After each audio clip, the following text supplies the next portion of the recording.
Yo, yo guys, it's me, Oliver, and today we're gonna be reacting to a video called "How Lacey's Games Explore Girlhood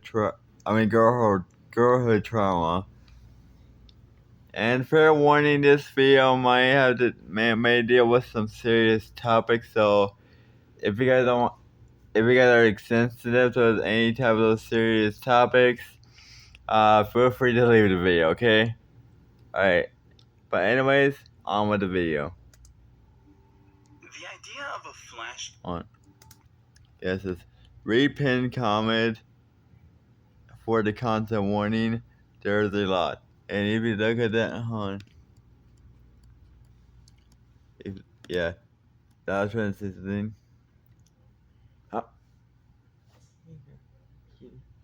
Hey, where's the warning on this one? Make sure you read the pin comment. That's pin comment, never mind. Okay. Here's the little warning I was trying to say, guys. Okay, content warning for those who need it. Abuse, animal sexuality, flashlights, gore / body horror, rape, trauma, stalkers, suicide, drugs, insects, loud noises, death, murder, human animals, trypophobia, cannibalism, insects. Especially shout out to Pixel Mouse for voicing Lacey in the video. So yeah, if you guys are sensitive to 80s comments, please leave the video. If you are sensitive to those comments, if you're sensitive to those type of topics. If you're like sensitive to these topics that this guy pinned in the comments, feel free to leave, cause I don't want this to happen. I don't want, So please leave the video for your own safety, okay? So anyways, on with the video again. The idea of a flash game gone wrong being used in horror is very... And by the way, this is gonna be a part 1. Because the video is like 50 minutes long, so we are gonna stop at the 26-second mark. So okay. very fascinating for my generation, who grew up playing cool math games on school computers when teachers weren't looking. Lacey Games, the topic of today's video, is, in my opinion, the best instance of this idea, utilizing fantastic storytelling and art direction to convey a message that certainly needs to be said. The fake Flash website features many games aimed at a young female audience. Something is wrong with many of these games. The games ask questions. Questions like, what happens to girls who get abused, stalked, or assaulted by men? What happens to girls who can't handle the stress of their work? What happens to girls who aren't pretty enough?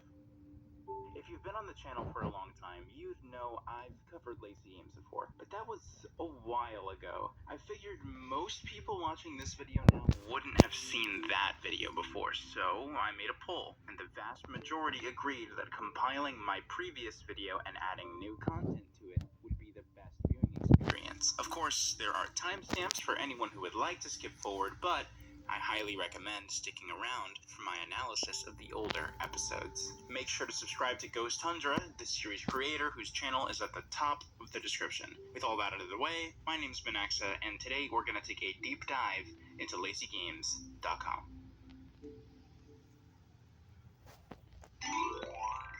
The first video in the series is Lacey's Wardrobe, and it's framed as a lost 2006 Flash game. The game begins with a call to action. Lacey has a busy day today. In the morning, she will attend a picnic in the park. Then, in the afternoon, she must go shopping. Finally, she will have a date tonight with the cutest guy. Phew! But there's only one problem. She has no idea what to wear. Can you help Lacey put together the cutest outfits for each situation? And from there, we have our gameplay loop established. The player gets to pick from a variety of hairstyles and outfit options to dress Lacey exactly the way they like. It's easy to see how this game could be fun and engaging for a kid on the internet in 2006. I'd also like to add that I think the fantastic direction of the series shows almost instantly with the way that the frame is composed. The color used in Lacey's hair is an almost direct color contrast to the pastel pink used throughout the room and UI. The music is also a jam.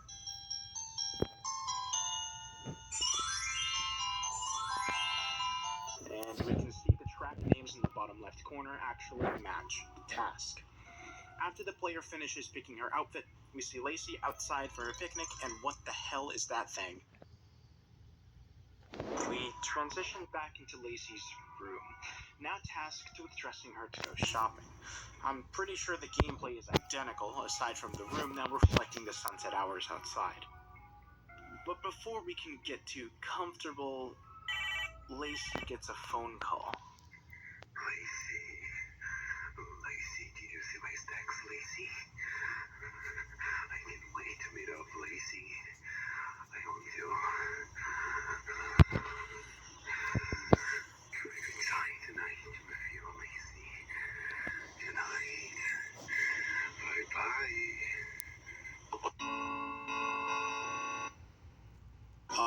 So now the player just has to finish getting her dressed while that person from the forest stalks her outside her window, and once she finishes and goes to the mall, Lacey gives us a cry for help.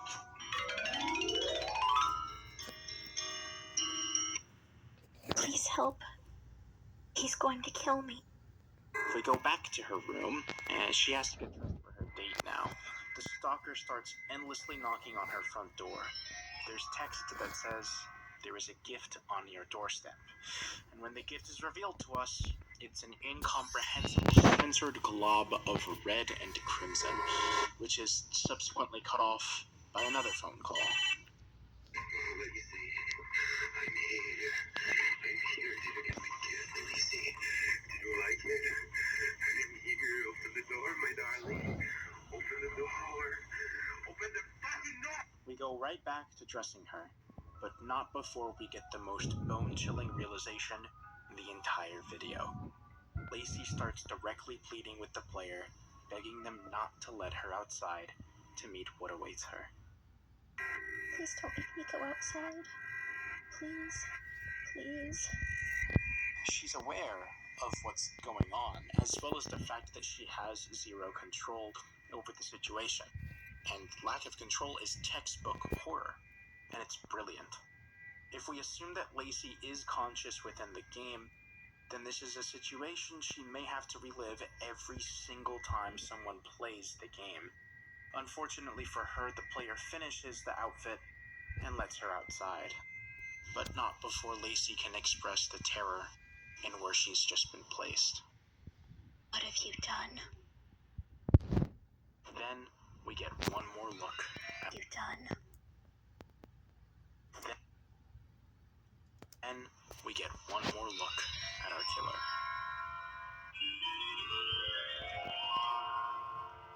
He says, "I ate her remains so that we will be together forever. I love you, Lacey." And thus ends the game. Back to the title screen we go. Honestly, I don't understand how the horror in Lacey's can be so good. It manages to find the perfect balance between portraying an interesting narrative while actually being scary and visually authentic and pleasing at the same time. It's a really impressive feat that I think goes undeservingly unnoticed, even despite how